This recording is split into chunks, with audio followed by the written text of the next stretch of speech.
Cause and effect, एक इसके बारे में कई बार मैं पहले भी बात कर चुका हूं चैनल पे कि कॉज एंड इफेक्ट जो है ना वो यूनिवर्स का प्रिंसिपल है, और ये खुद एम्पिरिसिज्म से ही आया है। कॉज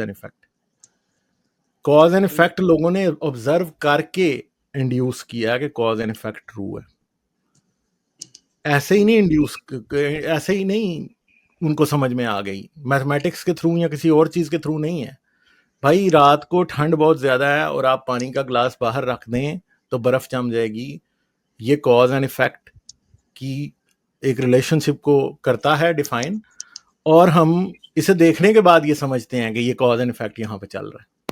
कॉज एंड इफेक्ट खुद में ऑब्जर्व होता है तो हमें पता चलता है कि वो कॉज एंड इफेक्ट है। तो इसलिए कॉज एंड इफेक्ट खुद एम्पिरिसिस्ट ही है, एम्पिरिसिस्ट अंडरस्टैंडिंग ही है।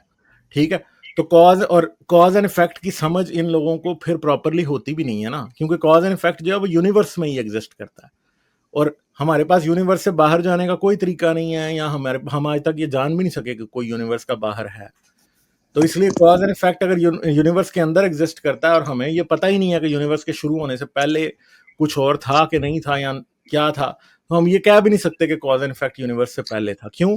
क्योंकि कॉज एंड इफेक्ट असल में है क्या है कि यूनिवर्स के एक रीजन से एनर्जी दूसरे रीजन में ट्रांसफर होती है, और इस सिचुएशन में वो दोनों रीजन्स को ट्रांसफॉर्म कर देती है। एनर्जी जिस रीजन से दूसरे रीजन में जाती है उसको भी ट्रांसफॉर्म करती है, जिस नए रीजन में आती है उसे भी ट्रांसफॉर्म करती है। इसका स्केल इतना बड़ा है कि एक गैलेक्सी से दूसरी गैलेक्सी में भी मैटर और एनर्जी जा सकते हैं।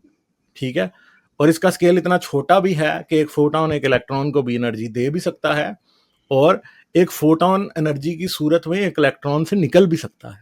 ठीक है, समझ गए?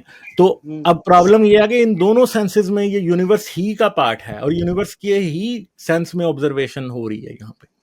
ठीक है, और कॉज एंड इफेक्ट की चेन यूनिवर्स ही में एस्टेब्लिश हो रही है। इसलिए अगर कोई ये समझे कि यूनिवर्स की बुनियाद को खुद कॉज एंड इफेक्ट की बेस पर साबित किया जा सकता है, तो भाई उसको पहले ये साबित करना पड़ेगा कि यूनिवर्स से पहले कॉज एंड इफेक्ट मौजूद था, और वो कोई भी नहीं साबित कर सकता, क्योंकि कॉजालिटी की चेन यूनिवर्स पे टूट जाती है।